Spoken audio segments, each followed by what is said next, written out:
გადაწყვეტილება თლად მოულოდნელი არ ყოფილა, იმიტომ რომ ამას წინ უძღოდა სხვადასხვა ცვლილებები, რომელიც მაგალითად საჯარო სამსახურის შესახებ კანონში ცვლილებას უკავშირდება, რომ რეორგანიზაციის შემდეგ თქვათ გაუჭირდებოდა სოციალურ მუშაკებს და სხვა თანამშრომლებსაც, რომლებიც გათავისუფლდებოდნენ სასამართლოში წასვლა და ასე შემდეგ.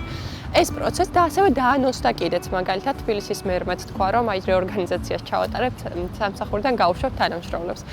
ამიტომ ძალიან მოულოდნელი არ ყოფილა, თუმცა კიდევ ერთხელ გასაკვირი იყო ის ფაქტი, რომ სოციალურ მუშაკებს შეეხო პირველ რიგში ეს მოვლენა, იმიტომ რომ სულ დეფიციტი არის კვალიფიციური სოციალური მუშაკის კადრის და ეს დეფიციტი არის აღიარებული დამსაქმებლების მხრიდან, საქართველოს პარლამენტის მხრიდან, რომელიც სოციალური მუშაობის შესახებ კანონის აღსრულებას მონიტორინგს უკეთებს და დაინტერესებული მხარე არის ამ შემთხვევაში.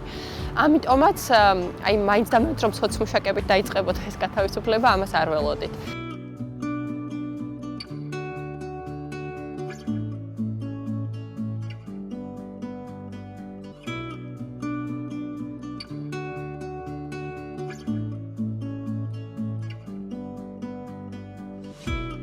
პრობაციის სააგენტოშიც ისეთივე დეფიციტი არის, როგორც სხვა სამსახურებში, სოციალური მუშაკების, ანუ ზეგანაკვეთურს მუშაობენ იქ დასაქმებული ადამიანები, მუშაობენ საქმეთა გონივრულ რაოდენობაზე მეტს და ისინი ხშირად აღნიშნავენ, რომ მათი ადამიანური და პროფესიული რესურსი ამას ვეღარ სწდება. ამას დამატებული ის გარემოება, რომ 4 ადამიანის საქმეები შესაბამისად გადანაწილდება ვიღაცაზე, ხო, ისევ დარჩენილებზე და მათი ზეგანაკვეთური სამუშაო კიდევ უფრო გაიზრდება. ასევე არსებობს მოლოდინი, როგორც ამავე სამსახურში, ისე სხვა სამსახურებში, რომ ის სოციალური მუშაკები, რომლებიც ეხლა არ მოყვნენ აი ამ რეპრესიების ქვეშ, მაგრამ ამავდროულად აფიქსირებენ თავის პოზიციას და თავის პროტესტს საქართველოს პროდასავლური და პროევროპული კურსიდან გადახვევის შესახებ, ფიქრობენ, რომ სხვადასხვა მიზეზით შეიძლება ისინიც გათავისუფლდნენ სამსახურიდან. და ფიქრობენ, რომ ის რეორგანიზაციები, რომლებიც ალბათ გამოცხადდება სოციალური მუშაკების დასაქმების ადგილებში, შემდგომში მათაც გაათავისუფლებენ სამსახურიდან ამ რეორგანიზაციების ნაწილით. ამიტომ მოლოდინების ესეთია პესიმისტური არის, არა მხოლოდ გათავისუფლებულების, არამედ დარჩენილების მხრიდანაც.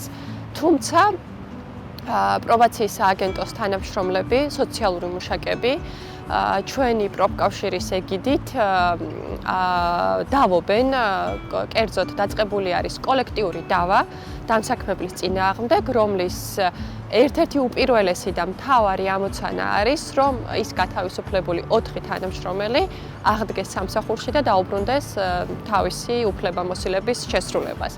კოლექტიური დავა ამ ეტაპზე სადღაც შუაში არის, შეგვიძლია ესე ვთქვათ, ველოდებით მედიატორის გამოყოფას, დაიწყება მოლაპარაკების პროცესი და შეიძლება თუ კი ვერ მოხდა შეჯერება დამსაქმებელთან, შეიძლება მივიდეთ გაფიცვამდე და შემდგომ უკვე გაფიცვის ფორმატში გავაგრძელოთ აი ჩვენი მოთხოვნების დასაკმაყოფილებლად მუშაობა.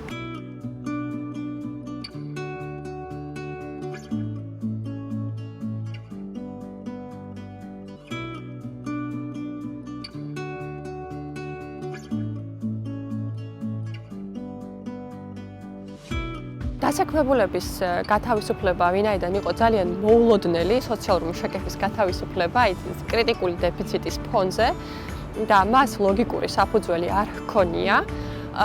ეს გვაფიქრებინებს იმას და არა მხოლოდ ეს, არამედ თავად დასაქმებულებსაც აფიქრებინებს იმას, რომ რაღაც სადღაც სხვაგან უნდა ეძებონ გათავისუფლების საბაბი, ხო? დამსაქმებელმა ირიბად პირად საუბარში მიუთითა ის, რომ არ ჰქონდათ მატერიალური რესურსი, რომ უზრუნველყოთ ამ თანამშრომლების კვლავ შენარჩუნება სამუშაო ადგილებზე, თუმცა ამის საწინააღმდეგოდ მეტყველებს ის, რომ პარალელურად ვაკანსიები იდებოდა, ამის საწინააღმდეგოდ მეტყველებს ის, რომ მაგალითად სოციალური მუშაობის შესახებ კანონის სამოქმედო გეგმის თანახმად მხოლოდ მატება არის განსაზღვრული და ეს გეგმაც ირღვევა. და ასე შემდეგ. თავად ეს სოციალური მუშაკები ჩართული იყვნენ აქტიურად, როგორც ონლაინ იყენებდნენ თავისი გამოხატვის თავისუფლებას საქართველოს პროევროპული კურსის ცვლილების გასაპროტესტებლად, როგორც ონლაინ სივრცეში, ასევე ფიზიკურ სივრცეში, ზოგიერთი მათგანი უერთდებოდა საპროტესტო გამოსვლას ძალიან აქტიურად, სოციალური მუშაკების შეკრებას და მსვლელობებს და შესაბამისად მათ გაუჩნდათ განცდა და ჩვენც გაგვუჩნდა განცდა, რომ ზუსტად აი ამას უკავშირდებოდა ასეთი აქტიური და დამსაქმებლის მხრიდან დაუმორჩილებელი კადრების სამსახურიდან გაშვება. სოციალური მუშაკების გათავისუფლება პირველი არ არის. ამავე სამსახურიდან პრობაციის სააგენტოს გულისხმობ 2019 წელსაც გაუშვეს 7 სოციალური მუშაკი რეორგანიზაციის საფუძვლით და ასევე სახელმწიფო ზრუნვის სააგენტო, როდესაც იქმნებოდა სოციალური მომსახურების სააგენტოდან 33 სოციალური მუშაკი გაათავისუფლეს სამსახურიდან. ესეც იყო წარმოუდგენელი ფაქტი, ძალიან მოულოდნელი, თუმცა მაშინ ამას წინ უძღოდა სოციალური მუშაკების ძალიან მასშტაბური და უპრეცედენტო გაფიცვა.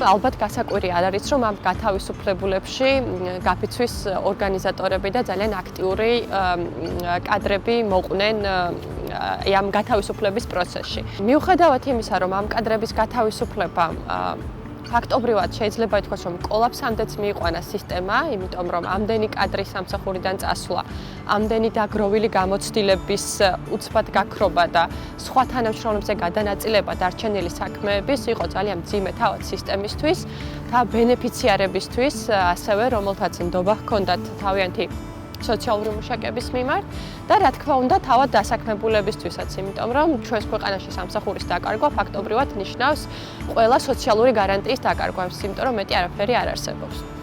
ჩვენ ვფიქრობთ, რომ სოციალური მუშაკები, ვინაიდან თავის თავს ძალიან აქტიურად მონიშნავენ სამოქალაქო საზოგადოებაში, არიან ძალიან აქტიური მოქალაქეები და აქტიური პროფესიული ჯგუფი.